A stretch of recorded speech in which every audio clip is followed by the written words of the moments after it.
Panglima NATO pusing gara-gara bantu Ukraina. Stok amunisi menipis, permintaan membludak.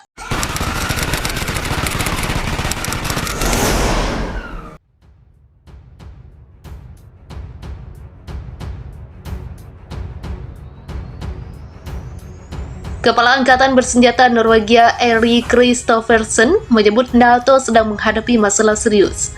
Saat ini persediaan amunisi semakin menipis, sementara permintaan dari Ukraina terus meningkat. Keluhan itu disampaikan Kristoffersen menjelang pertemuan tingkat tinggi NATO di Oslo, Sabtu.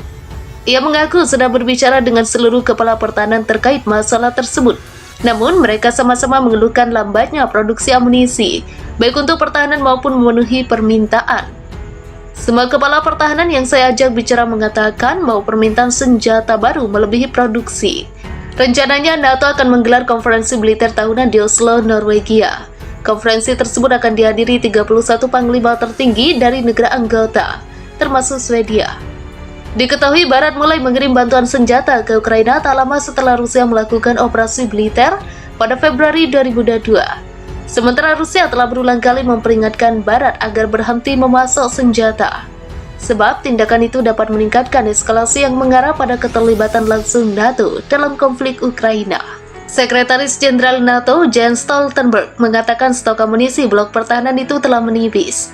Hal ini terjadi setelah aliansi tersebut memberikan bantuan amunisi dan senjata untuk Ukraina yang berperang melawan Rusia. Pada sebuah konferensi industri di Jerman Senin 20 Juni 2023, Stoltenberg menegaskan bahwa stok amunisi ini merupakan salah satu kunci terpenting dalam membantu Ukraina memenangkan perang dengan Rusia. Kami juga membutuhkan industri pertahanan yang lebih kuat. Stok senjata dan amunisi kami habis dan perlu diisi ulang. Tidak hanya di Jerman tetapi di banyak negara di seluruh NATO, tuturnya dikutip Russia Today. Laporan ini sendiri muncul setelah salah satu raksasa militer NATO, Jerman, dilaporkan hanya memiliki sekitar 20.000 peluru artileri berdaya ledak tinggi yang tersisa.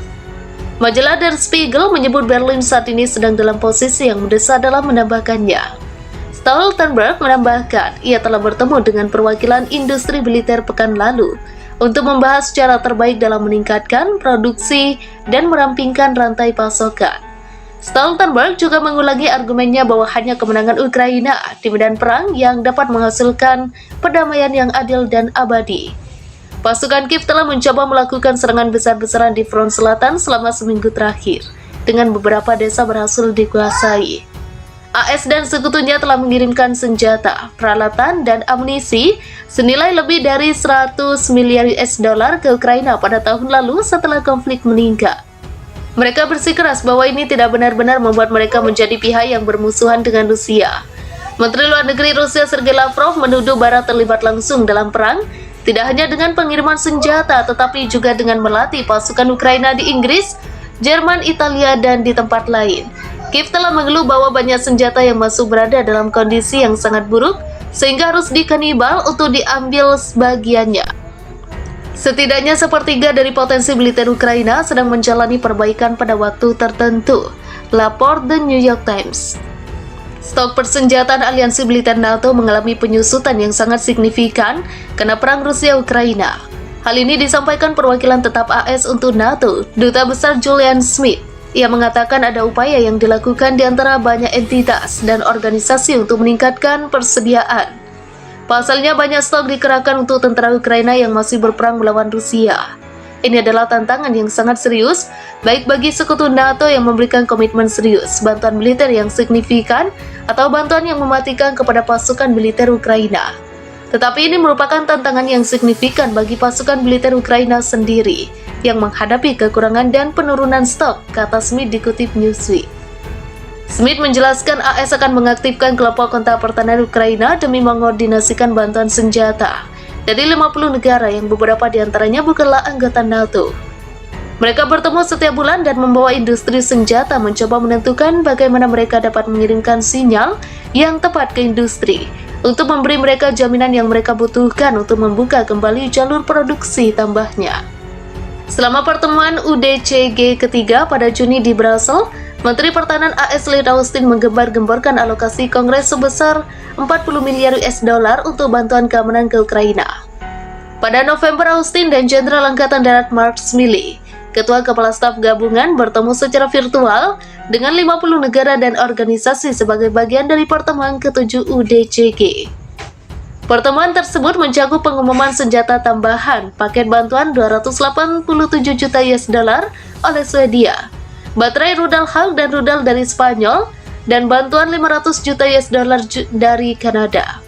Kami akan mempertahankan momentum kami sepanjang musim dingin, sehingga Ukraina dapat terus mengkonsolidasikan keuntungan dan mengambil inisiatif di medan perang, kata Austin. Pasukan Ukraina bertempur dengan keuletan dan tekad yang lebih besar.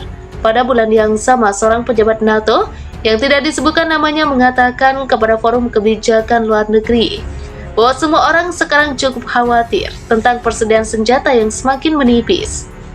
NATO tidak benar-benar berencana untuk berperang seperti ini, dan yang saya maksud adalah perang dengan penggunaan sistem artileri yang sangat intensif dan banyak peluru tank dan senjata, kata Frederick Kagan, seorang rekan senior di American Enterprise Institute.